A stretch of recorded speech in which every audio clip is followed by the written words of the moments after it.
Et on va prendre la direction de Paris car on a retrouvé la liaison avec nos studios pour trouver notre invité Florian Silnicki, expert en stratégie de communication et fondateur de l'agence La Frenchcom. Bonsoir, merci d'être avec nous. On va décrypter avec vous l'actualité du jour, ce face-à-face de François Fillon avec les journalistes. Opération Vérité, comment vous, en tant qu'expert de la communication, vous avez suivi ce rendez-vous? Est-ce qu'il a sauvé sa peau? Je crois qu'il est surtout très tard. Il faut observer que François Fillon a réagi et a mis en œuvre une communication de crise politique beaucoup trop tard. Et je crois même d'ailleurs qu'on peut aller jusqu'à dire que c'est la réaction initiale de François Fillon qui a déclenché la crise politique qu'il a traversée. François Fillon, il a balayé d'un revers de main les accusations qui étaient révélées par la presse, portées contre lui. Il a considéré qu'avec une simple posture démontrant sa mobilisation, il allait pouvoir convaincre les électeurs potentiels que cela n'avait aucune importance et que le cours de la campagne vers l'élection présidentielle allait reprendre son cours comme avant. Eh bien, c'est une erreur considérable. François Fillon n'a pas saisi l'importance de ces révélations. Et en sous-estimant ces révélations et leur importance dans la campagne présidentielle, il a déclenché une crise qu'il doit aujourd'hui affronter. Et je crois que la communication qu'il a déployée aujourd'hui, c'est la communication de la dernière chance. Je crois que ce qu'il a fait aujourd'hui, il aurait dû le faire dès le début et ça aurait sans doute contribué à éteindre la crise qu'il traverse.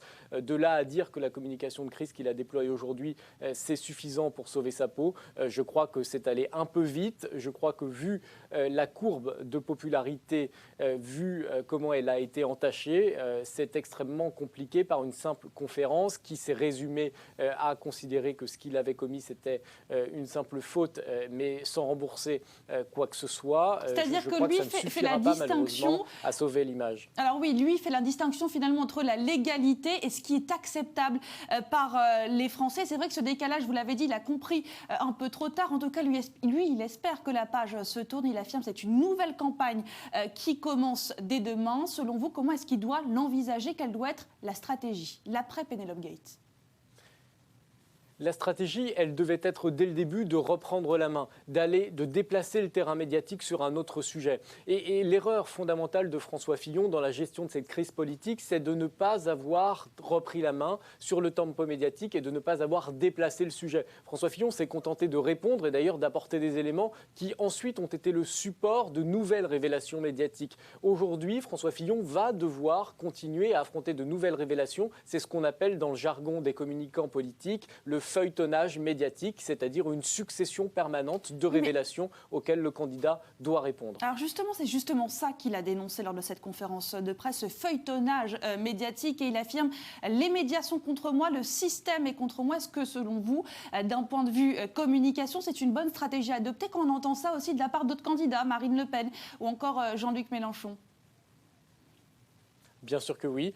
D'ailleurs, et vous le dites très bien dans votre question, au fond, c'est souvent la défense mise en œuvre pour surmonter des crises par des candidats très fragilisés ou aux extrêmes de l'échiquier politique. C'est une stratégie de communication politique ou une stratégie de communication de crise qui est à déployer dans des cas très particuliers et qui ne répond pas à la situation actuelle. Elle n'est en rien susceptible de convaincre les électeurs, ni de la bonne foi de François Fillon, ni d'ailleurs de permettre à la campagne de reprendre son cours normalement. Alors en tout cas, si les électeurs ne sont pas convaincus, on a vu les ténors des Républicains, en tout cas la famille politique, se rassembler autour de leur candidat.